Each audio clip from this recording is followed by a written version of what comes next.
ఇప్పుడే జీ5 app download చేయండి. చూడండి మీ ఫేవరెట్ టీవీ షోస్ ఎప్పుడైనా ఎక్కడైనా.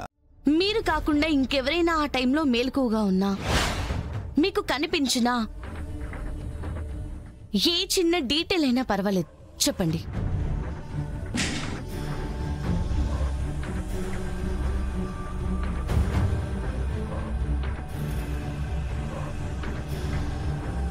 నేను వాటర్ కోసం వచ్చినప్పుడు నా తమ్ముడు యువరాజ్ మావి గారి రూమ్లో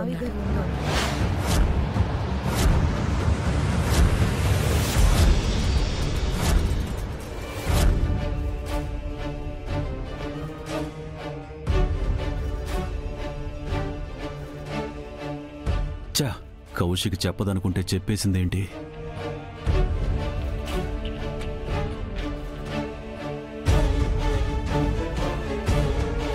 అమ్మే, ఏం చెప్తా ఉండవు? ఏంటదినా, శిక్ష పడుతుందన్న భయంతో కేసుని మా ఆయన మీదకి నెట్టాలని చూస్తున్నావా? ఆగండి, ఎందుకు అంతలా ఆవేశపడుతున్నారు?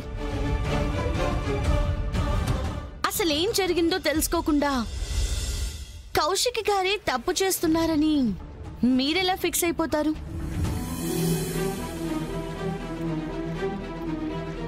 చెప్పండి కౌశిక్ గారు, యువరాజ్ ని కలిసినప్పుడు ఏం జరిగింది?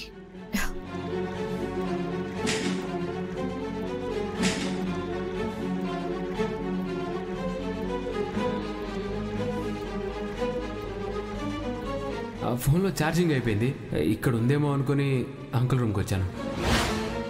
అది జరిగింది.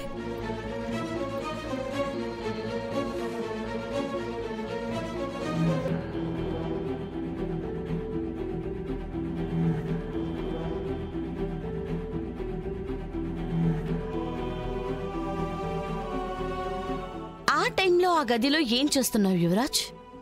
మా అక్క చెప్పింది కదా, ఛార్జర్ కోసం వెళ్ళాను. ఎందుకు ఆయన గదికి వెళ్లారు? పక్కనున్న నిషికా గారిని లేపుండొచ్చు కదా, లేదా తెల్లవారుజామున వరకు ఎదురు చూసుండొచ్చు కదా. ఎందుకు అందరూ నిద్రపోతున్న టైంలో ఆ గదిలోకి వెళ్లారు?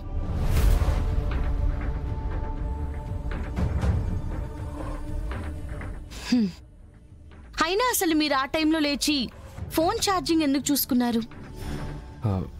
మెలకు వచ్చింది, టైం చూద్దామని ఫోన్ ఆన్ చేస్తే ఛార్జింగ్ లేదు.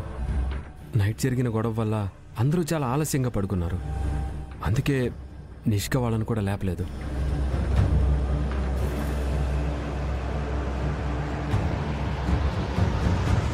నీకు అనుమానాస్పదంగా ఏమైనా అనిపించిందా?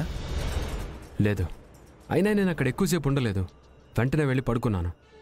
సరే, ప్రస్తుతానికి ప్రశ్నలతో ఆపేసి వెళ్తున్నాం యువరాజ్. నీ టైం బాలేకపోతే మళ్ళీ కలుద్దాం. థ్యాంక్ యూ కౌశిక్ గారు. ఇంకేమైనా ఇన్ఫర్మేషన్ కావాలంటే మళ్ళీ కలుద్దాం. జీ5 యాప్ డౌన్లోడ్ చేసి అన్ని ఎపిసోడ్స్ పూర్తి ఉచితంగా చూడండి.